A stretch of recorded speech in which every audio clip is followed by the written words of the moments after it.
Sairam. Sairam, how's it going? Good.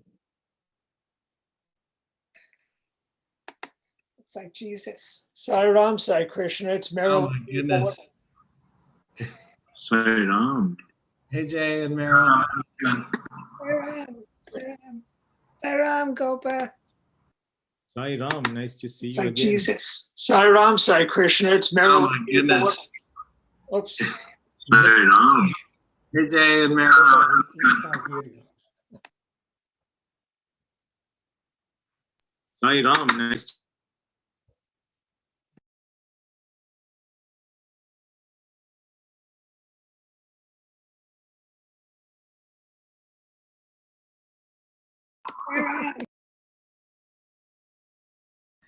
Good to see you both, Jay and Meryl, old friends from and old SSE teachers and old mentors from a long time ago.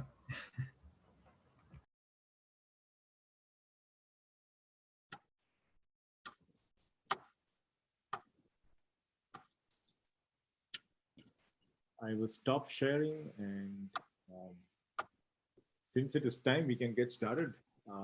Sairam, I think our team will join. Sairam, you can start with. We'll start with 3 ohms, silent ohms.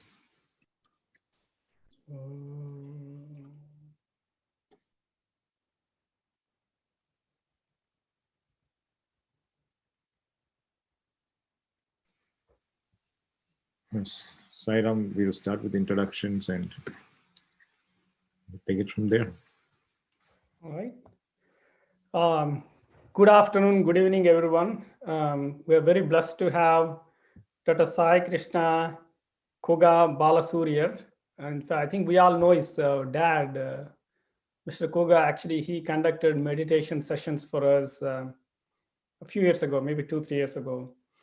Dr. Sai Krishna is a resident in training in both family medicine and psychiatry at Boston University and Boston Medical Center, New England's largest safety net hospital. Krishna served as a wire rep in Boston from 2012 to 2016. That's not too long ago, actually. And has done work in SSC HV, and SSC. For those of you who don't know, SSHV is the SSC in education, human values, and it's much more deeper than SSC program. Through the creation and delivery of interactive workshops and activity-based learning, Krishna enjoys delving into human values and how they can be implemented in the spheres of social justice, healthcare, mental health, education, and current events. In his free time, Krishna enjoys singing, cooking, meditation, spending time in nature, and on Netflix, of course, separately, of course, that's his interest. And so topic is understanding stress, anxiety, and supporting children's mental health. So Dr. Sai Krishna, you can take it away from here. Thank you. Great. Can everybody hear me? Okay. And then for those of you for whom it's possible, I know it's not possible for everyone, it would be great. I will do hopefully very little presenting this evening. So if you could, turn on your videos, I think we can have a more productive conversation together about this topic. In some ways, it's going to be about the health within the community y'all are in. So you'll be more experts on this than I am, for sure. I also live right in the heart of Boston. And so I live at the intersection of a hospital, a police department, and a fire department. So I apologize for all of the, noise in the background in advance. My hope is that we can, keep this interactive. I can always switch to just talking because I do love the sound of my own voice. But my hope is really that that you'll help me kind of walk through this journey together. We have about 55 minutes, and so let's we'll keep our eye on that. And why don't we go ahead and jump right in? Let's see. I'm gonna maybe share my slides first. So give me 1 second to do that.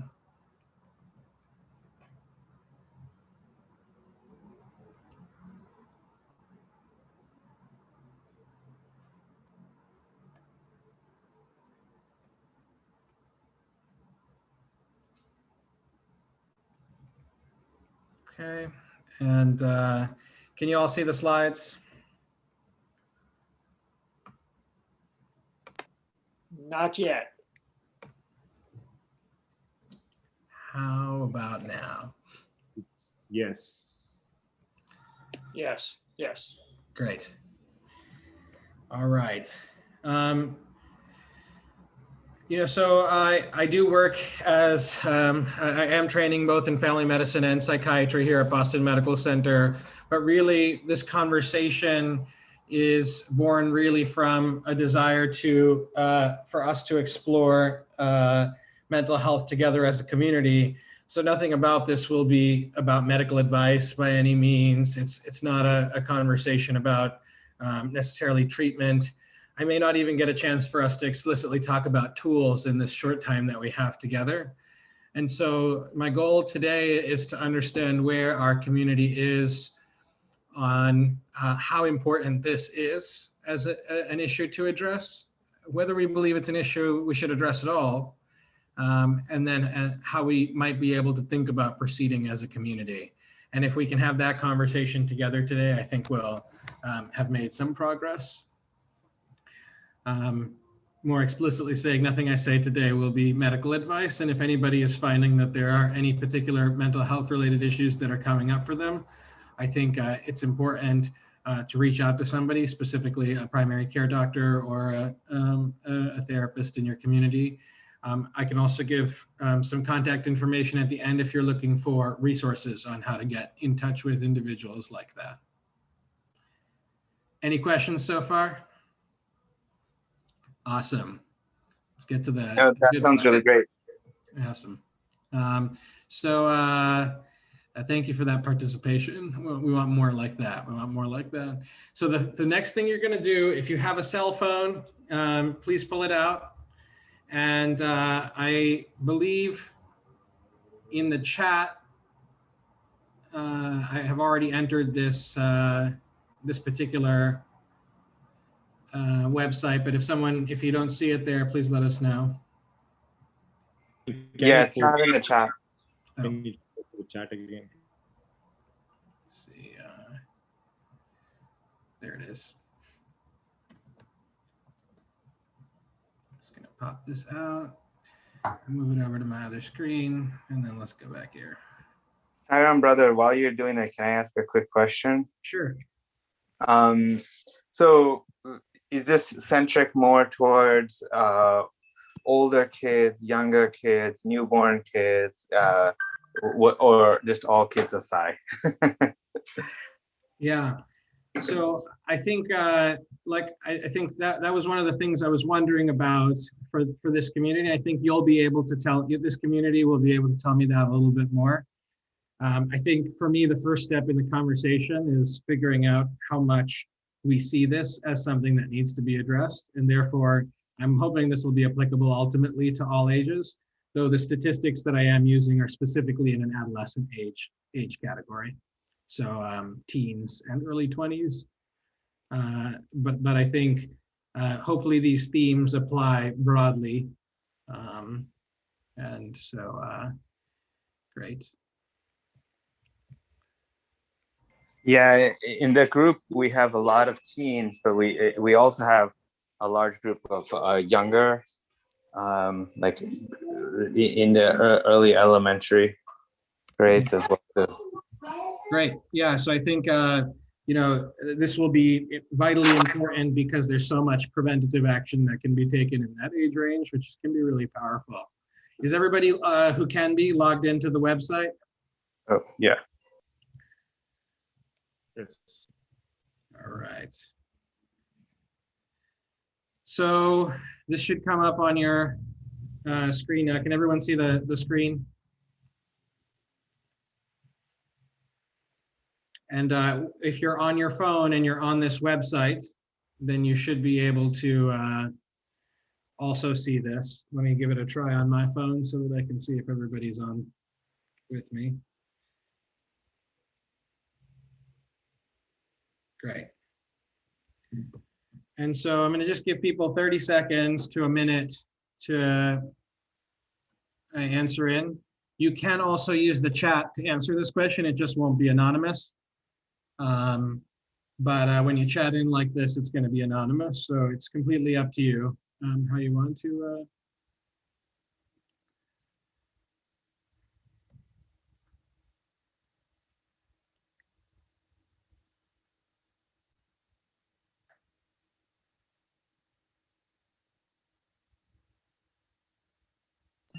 Sairam, when I click on it, it says that it's waiting for you to start the presentation.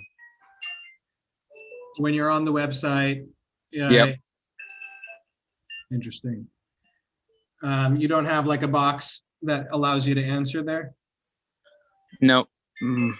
Let's try this again. If you maybe refresh your screen. Yeah, now it came. Yeah. It is there. I had that, and I had to either dismiss the question about accepting cookies or not, and then it went to the first question. There we go. First 15 minutes, we'll be working on technical difficulties, which will leave us 45 minutes to talk about mental health. Yeah, and after spending 15 minutes trying to resolve technical difficulties, we'll all need help with mental health. Yeah.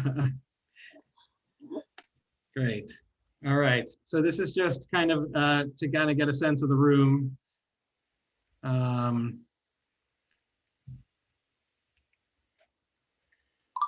See if we get any other responses in here.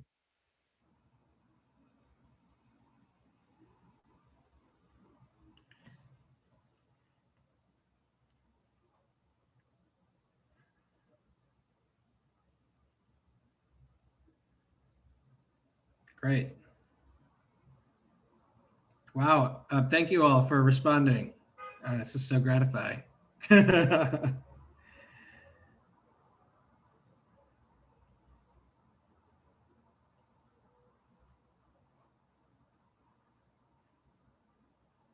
Yeah.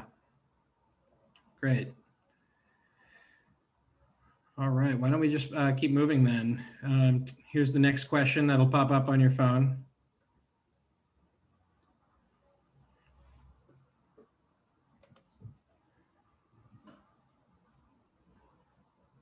Scale 1 to 5. How comfortable am I talking about mental health right now?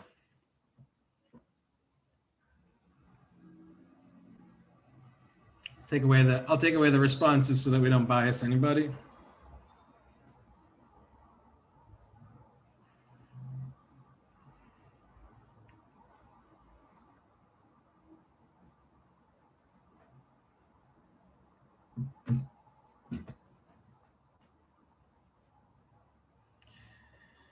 And we'll give it 15 seconds.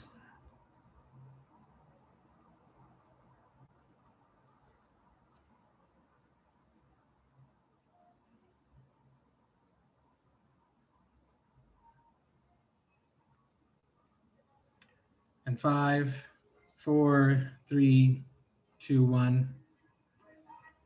Great. All right, so across the middle, which is great. I sometimes wonder whether I should make it an even number so that no one can sit directly in the middle. This is great. Thanks for those who have voted in. So clearly we're all coming into this with different levels of comfort. We're all coming into this conversation for different reasons. Many people mentioned their children, and I agree. Great. Thanks. Thanks for that edgy person who went for the 5. Great. I'm going to keep moving with the questions.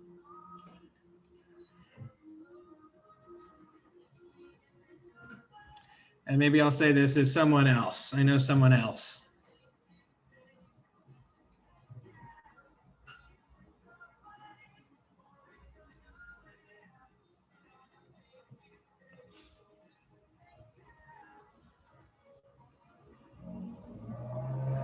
I'll give it 15 seconds.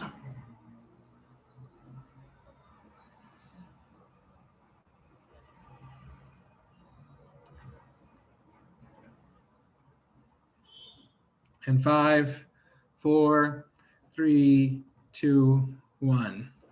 Okay, about two-thirds of people.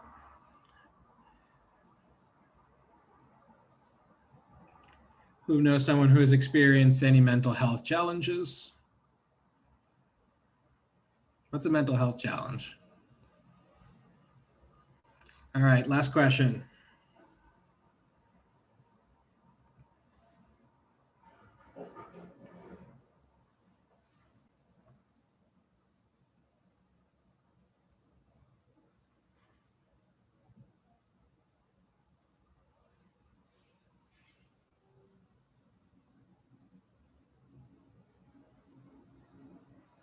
And 10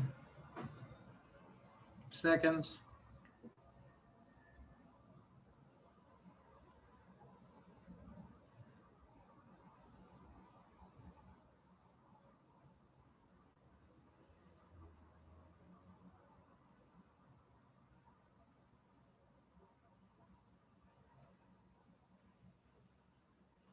Right. So just about half of people have feel that they've experienced mental health challenges. So I hope this gives us a sense, I mean, of the people on this call. I don't know how representative this would be of the community that you're all a part of, but this happens to be the spread that we have today of the people who are responding. And this gives us a little bit of a sense of who it is we have here in the group today. And so I hope that helps inform how we discuss this. As you can see, there are people who have had mental health challenges themselves, at least half of us, and at least 2/3 of us know someone who's had mental health challenges. And like I said, we have varying levels of comfort with this topic. And I think the first thing I'll say is that it's okay not to know, and that's going to be a normal part of this discussion as we're exploring some parts of ourselves. Okay. I want to just start with some spiritual foundations so that we're all on the same foot here, starting with Swami's words. The enormous growth of disease in the world today is due to the loss of peace of mind. To get rid of illness and lead a calm, healthy life, man has to cultivate mental peace. And so we know that this is a directive, a spiritual kind of a goal of our spiritual progress. Is to cultivate this mental peace, this mental stability. And when we think about different dimensions of our being, the physical, the mental, the pranic, and then the deeper levels of our being, one of them is this mind and emotions layer. In this image, it happens to be the third layer, the green layer, also called in Sanskrit, the Manomaya Kosha, or the mind sheath. And what I think that this tells us is that this is an aspect of our being. This is an aspect of our being that we have to, that we use to engage in the world. And it's probably an aspect of our being that we have to walk through and peel back in order to experience whoever it is we truly are.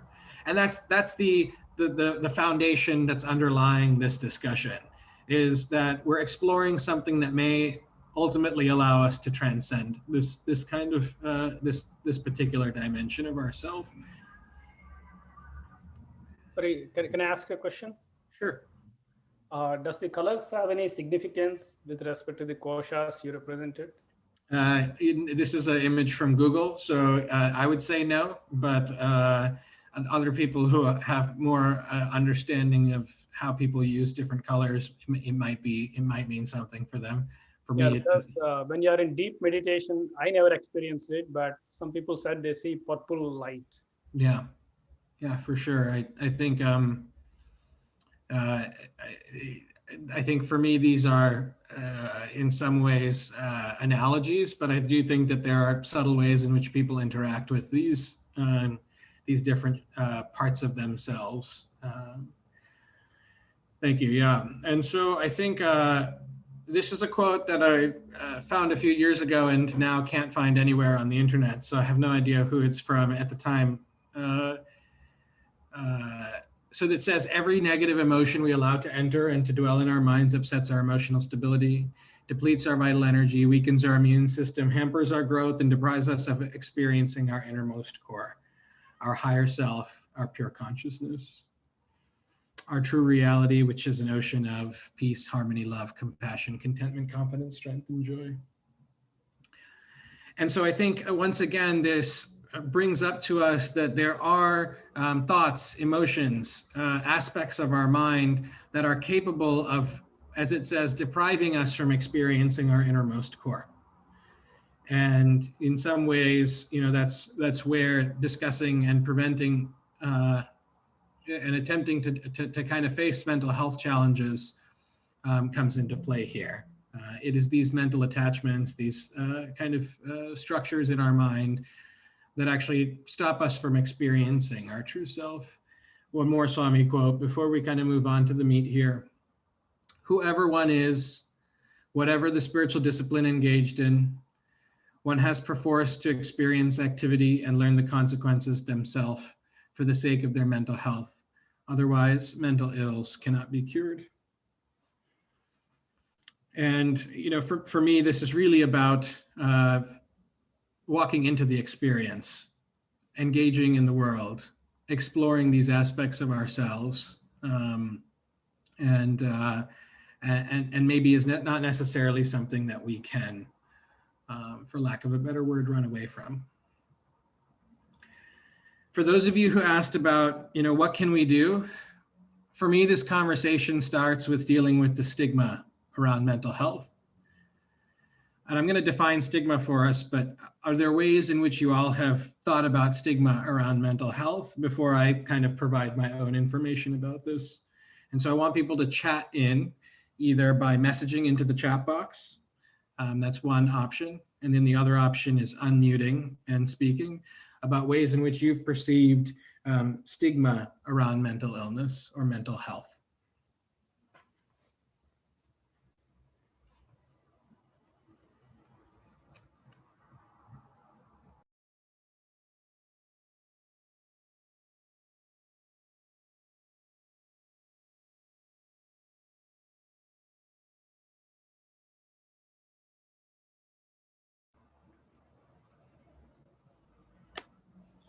I remember, especially when I was growing up, if somebody had an emotional illness or a mental illness or was going for therapy, it was something that was whispered. You never discussed it out loud. It was always, oh, I heard he's going for therapy.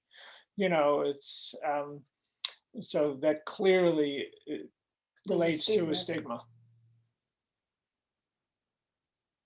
Definitely. I totally know, I totally share that experience in my culture. We have relatives with certain mental illnesses that my parents grew up with, and those people never left the house because they didn't want anyone to know that family member had that illness.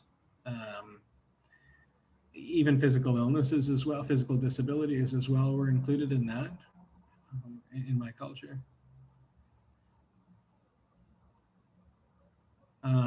Something that others are going to talk behind your back for. Yeah. Other ways that people have experienced stigma around mental health issues. Some sound issues. I mean, in towns and villages, I have seen, that is ascribed to someone being possessed with some devil or something, and all kinds of things they used to do. It's just very difficult. Actually, the reaction of the people around the person who is affected may contribute more to this mental health or degrading of mental health than otherwise. Mm-hmm. Great. Yeah. Thank you. Other thoughts on that? It is not considered as a physical disease, or it's not considered as a normal anomaly. So it is considered as something it shouldn't have. So that is creating a kind of thing around people that this is nothing you should be talking about. This is addressed very silently. So all because society thinks completely different against it. But yeah. If you have diabetes, we'll talk about your diet. But if you have mental health, is it really okay to talk about your lifestyle, your mind, your thoughts, things like that? We definitely see that a lot. That's part of what the work I do as both a family medicine trainee as well as a psychiatry trainee, is trying to figure out where those avenues of intersection are. And yeah, some things can be very taboo. And I wonder for those, what do you mean by taboo when you think about that? And we don't necessarily need to answer that. Now, I do have some other kind of slides here that we can kind of use to get into this a little bit more. Any thoughts so far before I kind of push forward? Sorry, I just joined from UK. May I know where exactly have I joined? Like, is it Yeah, about sure. children? We talked a little bit about some of the spiritual foundations of dealing with mental health challenges and the mind, which is kind of a core aspect in spirituality, is trying to find ways in order to deal with the mind. So that's one kind of thing we started with, and that there are many of these things that we may have to walk through in order to experience deeper parts of ourselves. Now we're talking about stigma. And so what are ways in which we've felt stigma? And I want to elaborate on this because for me, the takeaway from this discussion is that I can leave you with some tools. I could leave you with some breathing exercises when you're feeling anxious. I could leave you with lifestyle changes that people can make or dietary changes that people could make to help with their mental health. But all those are really kind of tools that are a little bit down the road. I think a more sustainable change is for us to figure out why we're not allowed to talk about this conversation with each other in the first place. And that's why I'm starting at this point. And the takeaway in terms of tools will hopefully be how we address the stigma that exists in our community. Are there ways in which you've experienced stigma is the question on the table, or you see? Sorry, can I just share my thought? I have, I'm from UK. I have 2 children.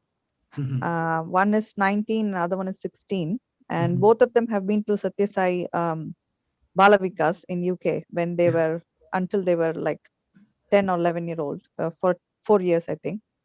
Until then, they were fine going to temple, and they appreciated, our way of religious belief and spiritual. They were reading all the, the children texts on the religious.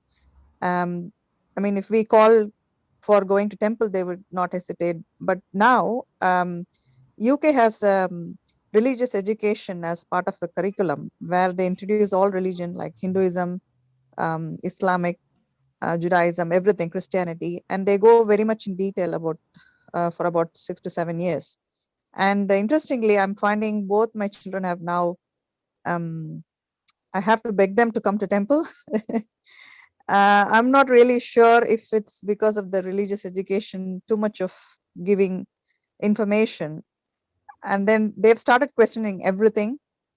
For example, if I tell my son, don't cut nails in the evening, after we light lamp, they say that why can't we do that? They argue. And so first of all, we are already confused parents living abroad, bringing up our children. And number 2, the children are so confused because the identity, they're not sure whether they are British or Indian. And that's going on in their mind. And we are scared that they will not follow our religion. So when you said about stigma, it's not only Hindus here. I mean, even the children who are, non-Satya Sai, general population here, they don't go to church anymore. People in general have started not believing in religion. So our children are going to same environment, at school, at work. So they think it's not cool to believe in, sadhana or, any topic like. So how do we bring the children to our level? Is it right to say, let them go through the phase and let them learn their own lesson at, say, age 30 or 40? Or is it something we need to worry about and, really correct it at some point? Any thoughts on that? I don't know how it is in USA, but we have a lot of temples here. Every nook and corner there is a church. I don't see youngsters going anywhere. I mean, we only see adults going to temple, Hindu temple. Yeah, thank you. Thank you for asking that question. And I think if there are others who want to respond, it's totally fine. I think the conversation you bring up is an important one. There's so many thoughts I have about what you shared. I can just speak from my personal experience, and maybe I can, you might have not joined before we brought this quote in from Swami. And maybe that's why this quote is in this presentation today. Really, I think in my life, there was a generational and cultural gap between me and my parents. I'm a Sri Lankan Tamil, and I was raised Hindu, but I was mostly raised in the Sai Center, which doesn't have a religious affiliation, obviously, or shouldn't have a religious affiliation. And so I think that I definitely experienced a gap there. If we really believe that the human values are universal entities, then the human values that you gave your kids growing up, I believe that those will be tools that they can use to explore the world. I think I don't want to get into the specific situation that you've described too much in detail today, but I think that suffice to say, maybe I'll just read this quote, and maybe if you'd like to talk about this particular situation offline, I'd love to. But at a certain point, I think this is an individual journey, and potentially the expectations that both you and your kids have for themselves and for you may be in conflict with each other. And that's something to think about. I would say that one real point that relates to stigma in what you said was whether the question of more education is a problem. And I want to start by saying that I think while there is so much information out there, and that, yes, we do have to have conversations with each other to help guide us away from some of the potentially dangerous information that's out there, that healthy education around issues is hopefully not a part of the problem here, and in fact helps us explore the problem more deeply. In some ways, your kids asking questions, if they're able to find answers that appropriately reconcile the human values with their lived experiences, will only strengthen their journey. And I maybe should just speak about myself, because I don't really feel comfortable giving advice. I don't have kids myself, and I can't imagine what the experience is like to have to worry about them from day to day and their successes and such. But I will say that that asking these questions in my life has only brought me closer to spirituality, and really brings me to these conversations today. Yes, Sunita. Hi, Saram. I hear sister from UK talking about her children. And so, by the way, my professional background has been, I have been a classroom teacher of special education and a professor here in the United States. And I have been dealing with talking about the stigma with the students having a mental, I don't want to use, we don't use the word mental retardation anymore, but intellectual disability or learning differently and so forth. And the children, as long as they are little, walking, holding the hand of the mother or father, they are okay. They're going to follow what we teach them. But as they are growing up and they are in a different cultural environment, they are trying to fit in. So that is the biggest issue they have, because we live in a culturally diverse society, or the world, where are people from different, so they try to be a part of the majority. And we in India, we have a certain strong beliefs that you don't cut your nails in the evening. And I would not fuss on these issues. Let them grow and make their own identity.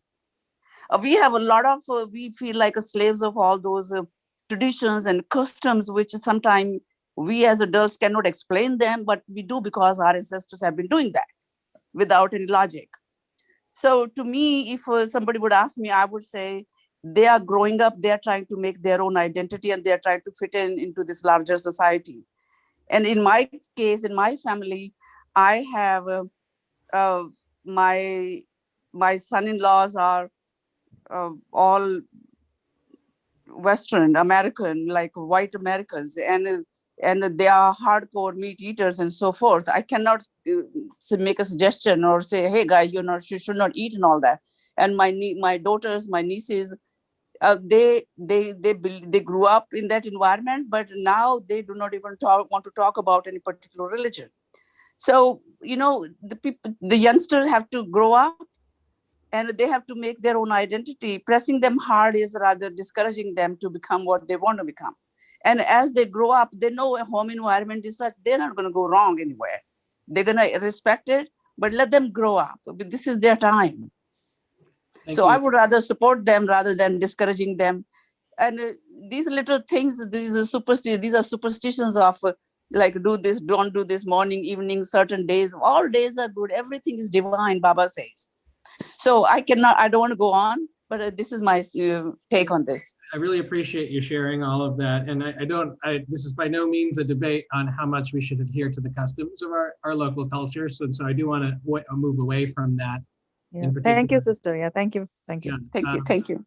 But thank you both for that conversation. I think one of the things, again, related to stigma that's coming up here is, what is the gap, the cultural or generational gap, doing to our ability to have a conversation with each other about some of these issues? What happens in the conversation when a child maybe articulates that they're struggling with something? Are they being met with understanding? Are they being met with solutions? Are they being met with validation instead of solutions? Or are they being met with, don't accept weakness? Don't focus on that. How are we responding? What are the subtle ways in which we're responding? Maybe when a child asks a question, we don't answer it. We change the topic. We answer it quickly and we move on, and we think we've done a fantastic job because the child is young and they're not going to pay attention. But in their minds, they know that there was an inadequate response, and now they don't have permission to talk about this topic anymore. In my culture, again, I'll only speak to my culture, there's definitely a lot of very strict parenting, and I know that it's because my parents want to make sure that we maintain aspects of the culture that we come from. And that they don't want us to get into trouble. And there are real consequences for certain actions in the world. And so I see that.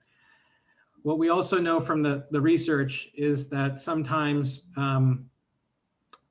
being very authoritative or setting limits without any rationale or a certain level of strictness actually leads to higher risk behaviors in those particular children. And that's, again, born from some of the scientific studies and statistics that's actually a board's question on my exams for psychiatry. So I want us to move forward with a little bit of the content. The time is just flying by. I really appreciate the participation from everybody. So keep that coming. Don't stop that. We can always make more time at a later date if we need to. So I want to give us just a definition together that we can look at for stigma. Everyone seems to know how to feel stigma. So this is just an intellectual exercise in a way, because we've all felt it in different ways. This definition says stigma is a set of harmful and unfair beliefs that a society or group have about something, or a mark of disgrace associated with a particular circumstance, quality, or person that reduces someone from a whole unusual person to a tainted and discounted one. It's a big definition. I'm going to read it again slowly. Stigma is a set of harmful and unfair beliefs that a society or group of people have about something, or a mark of disgrace associated with a particular circumstance, quality, or person that reduces someone from a whole to a tainted, discounted one. To a whole person, from a whole person to a tainted or discounted one. And so this just gives words, again, it gives us a working definition for us to understand a little bit about what stigma is and where we find it.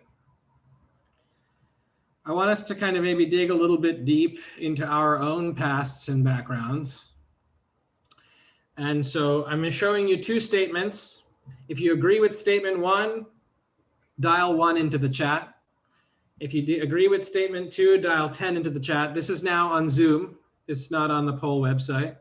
And So if you agree with the first statement, you say 1. If you agree with the second statement, you say 10. And if you're somewhere in between, you put a number in between. First statement is this: dial 1 if I grew up in a family or culture where mental health was openly discussed and challenges were openly addressed. Or down to 10 if you say I grew up in a family or culture where mental health was considered a private individual journey.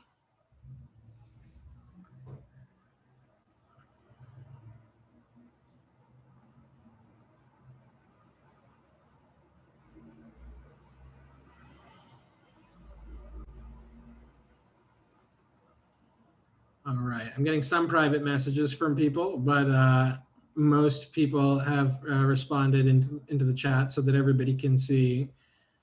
And I'm seeing no numbers below 7. Is that consistent with people's experience? Okay. So anyone want to, I know people have already shared a little bit. I know Jay shared a little bit about his experiences. What do we make of this? What are your thoughts about this? Well, it certainly doesn't help anybody who's going through the issues. You know, if you're not allowed to discuss them, how do you get information? How do you know what to do? How do you get help on any level, whether it's from family or professionals, at school, outside school, whatever, if you're not even allowed to discuss it? And it's certainly going to make you feel inadequate. It's going to make you feel less than whole. It's going to make you feel like you're a defective person. Mm-hmm. Definitely. Thank you, Jay. You're welcome. Other thoughts around this?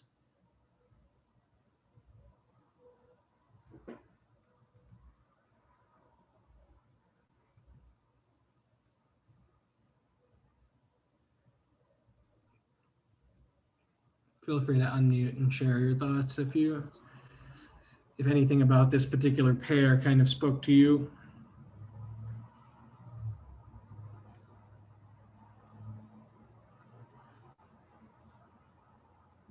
We are not a talking group, we are a receiving group. Yeah, and fortunately, I'm not much of a presenter, and I have infinite patience for this. So, Sunita, please go ahead. Oh, okay.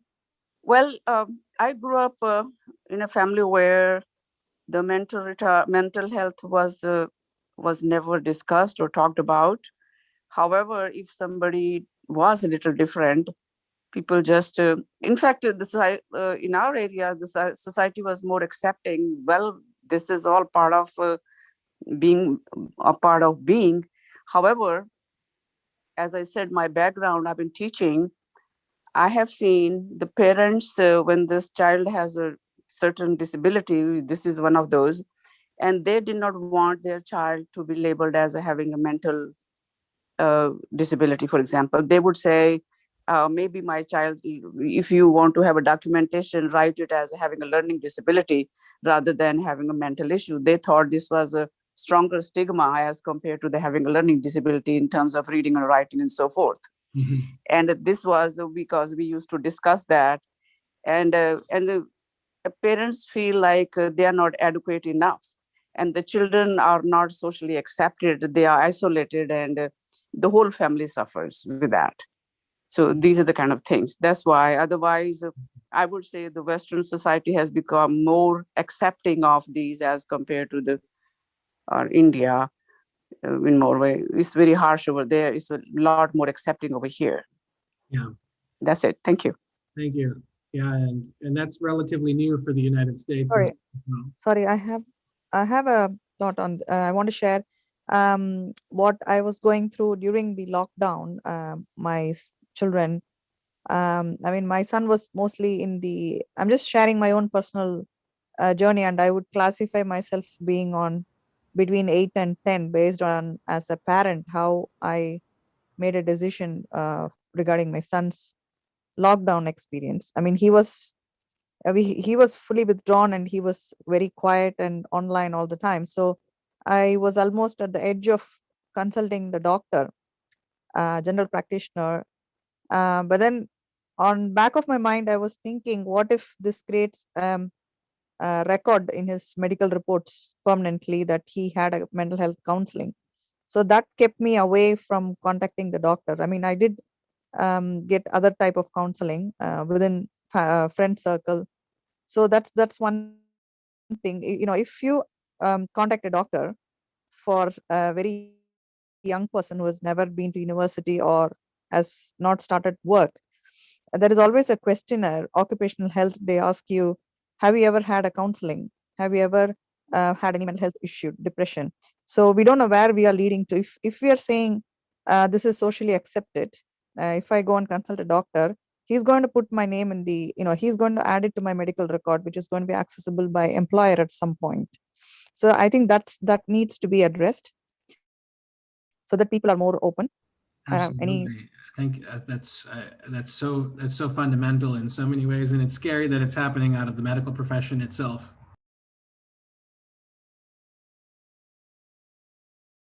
Sorry, please finish your thought.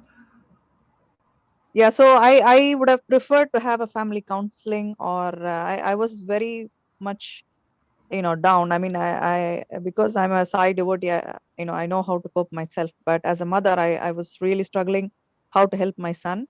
I spoke to the school and I asked them to give a counseling. They said it's oversubscribed. This, he doesn't have that much issue, because they felt like sitting online and addicted to phone is not a mental health issue. They said it's a type of socializing. They said it has to be a very high level of issue, something like anxiety disorder. Only then we'll give counseling in the school. So, and the school kept saying that he's doing very well in the school. The issue is only at home. Mhm. But I was facing a different situation, because it's something that I have never come across. It's the first time lockdown, and last 1 year we didn't have school. He's a teenager and locking up in his room. So I basically wanted to speak to a doctor who could put me, but um, I almost dialed all the numbers, mental health number, but then the fear came that I don't want to put his name in the medical record, in his medical record, that he went for counseling. So, and my son kept saying that it's probably me who need the mental health support, not him. So so in the end, I just did some courses that helped me to cope. Like I did 2 months yoga course. So, and I found changes in me which helped find change in the home environment. I don't know if that makes sense. No, that But makes that's a lot what of sense. I think that's like what I ended up doing, because I couldn't change anything. So all I did was my mental health was going down because I couldn't change. yeah, So and I can't ask for help from others. I mean, if it was India, to be honest, I would have easily got a doctor to speak to my family, not my son. I mean, how to handle this type of situation, because you don't have such records like here. yeah. So I mean, at the moment, with God's grace, he's fine. He's normal because the school opened and it's fine. But we are educated family. We are Sai devotee. We ourselves went through a very difficult time. I'm really worried. How other people are coping, who don't have any religious belief, who don't have a strong family. It's really I wonder difficult. also, it sounds like in your story, there are mental health challenges regardless of what community we're a part of, in a way. And I think the fact that you chose to address it, I think, is one of the beauties of that story. I think engaging in exercise and yoga and things like that is a mental health intervention, and that's important, as that's important to acknowledge. And I also really appreciate you acknowledging the amount of fear around, what's in our medical record, what's things like that. Sorry, a yoga program. I did it, mother, not my Yeah, son. I know, but I still appreciate you doing something Yeah. kind of to take care. You said you were feeling powerless, but then you did something, and Yeah, that's I did yoga instructor course that that made me feel like I'm going to do some change to my son. yeah. Thank you Yeah, so much for sharing that. yeah. Thank you. And so we have 10 minutes left. Gopa, I wonder if we could have a few more minutes, if that's okay, or We are fine as long as everybody is at home. So no yeah. problem. I do have a kind of a story I'd like to share towards the end here, but I maybe will first share a couple of more little details here and there that maybe will spark some conversation. So I think one of the things we talked about is acknowledging that this is an issue. And I think if you look at some of these kind of graphs and such, you can make whatever you want of them. But these the things, the bar graph, the line graph in the top right, and the chart on the bottom right are all from actually data from Virginia. And so I did a little bit of looking into national mental health statistics. And basically, all it tells us is that the amount of depression, the amount of kids feeling sad, reporting feeling sad, and the amount of deaths by suicide are increasing over time. And this is really only ending a couple of years ago. A lot of this data is now old, but the trend kind of speaks for itself. And this is important to me, not just as a mental health professional, but because everyone on this call is a member of my community in my mind. And I think, as we know, from the things that have been shared today, the Psi community is not immune to experiencing mental health challenges. In fact, the only difference is that we are given, maybe a specific tool set out of a specific body of teachings to help deal with some of these mental health challenges. But otherwise, in my role, having spoken in a variety of Psi centers now, there are people with anxiety, depression, people with maybe not labeled mental illnesses, things like burnout, things like academic stresses, peer pressure, Psi center members dealing with alcohol use disorder, tobacco use, YAs dealing with marijuana, issues with marijuana. We have people who are victims of domestic violence within this community. And we have, across the country, there have been within the Psi community deaths by suicide. And I only have become aware of them because of the role I play now as a mental health professional.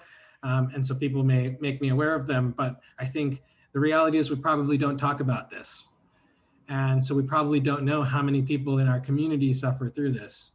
And when there are these cultural and generational gaps between our kids and ourselves, or for me, between myself and my parents, we don't have forums sometimes to talk about some of these things that are happening. I want to highlight a few different factors, and I think if we were able to do a second session around this, I'd love to explore some tools in addressing each of these things at a later time. But today, I think is just to make people aware of thoughts that people have had. These are all thoughts that people have come to me with in the Psi community in the past, whether they're YAs or adults or SSE kids.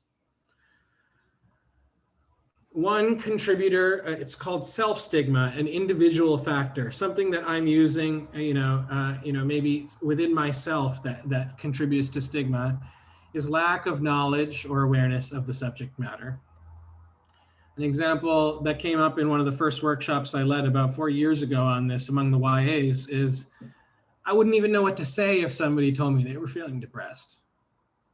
What would I even do? Do I tell them, do I inspire them? Do I tell them what a great person they are? Do I try and cheer them up? Do I tell them, this is the time to be happy. Let's figure out how to get you happy. What do? I have no idea. The second is discomfort with particular topics. And this is slightly different. It's not just about the lack of knowledge. It's that things like topics like suicide are just too intense. Psi Center should be a space that's uplifting and inspiring. If we keep talking about these really negative things, it won't be an uplifting and inspiring space. How can we talk about these things? And so what is the emotion? What's the feeling in your chest, in your stomach, when your child brings up a topic like depression, like suicide, like the sexual health that they're getting at school? Things like that. How will you react? What feeling will you have in your body when these words come up? And how does that lead to being unable to talk about it? Or to you saying something that maybe is unintended unintentionally harmful or unfair, as we described in the definition of stigma. Fear of vulnerability. One of the biggest things, I just got texted after the last time I led this workshop, someone said, I'm worried that if we keep talking about mental health, kids will start to make mountains out of molehills. They'll start to glorify these really simple issues and make them out to be a big mental illness when it's really just a regular stress that kids go through.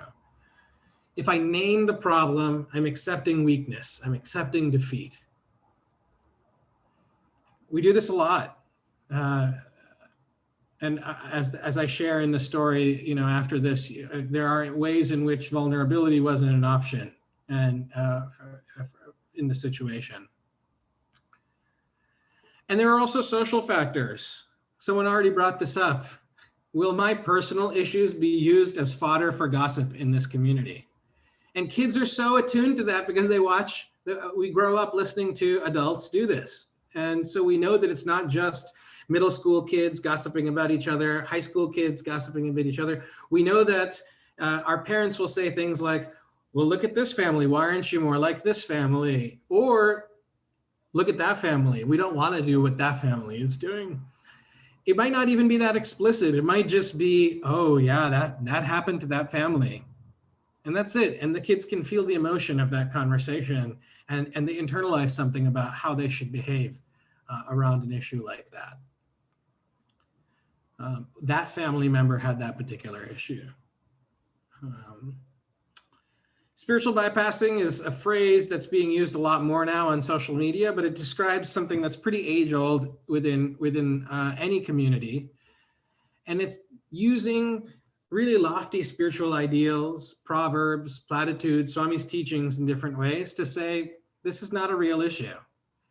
The Atma or the soul does not experience mental health challenges. So be like the Atma and we won't need to talk about this. If we were the Atma, then there would be no mental health challenges. So all you have to do is focus on being the Atma and you won't be depressed anymore. You won't be burnt out anymore.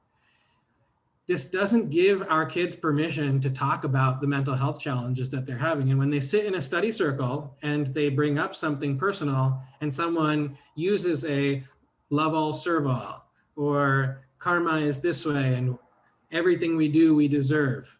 And everything is for our own spiritual development. So let's just try and see how this is for your spiritual development. These are all ways in which we don't give permission for people to express their ideas, express their feelings. And the last one, I think, is one of the scariest ones, which is people will avoid me if they find out about my struggles. And I think this happens a lot. And I can tell you conversations in the last few weeks I've had with YAs who don't want anyone to know this because then maybe people won't look up to them as YAs. Maybe they won't be good role models for your children if they have mental health challenges. Maybe they won't get that love and support that the doctor and the engineer and all these other successful people in the community get if they have struggles. This is a small compilation of things that have come to my attention through having these conversations in a variety of settings. It's really infinite. And I would love to explore each of these topics further through scenarios. But in the remaining time left, I just want to share a little bit about myself. And so, Gopa, I was wondering if we could stop the recording.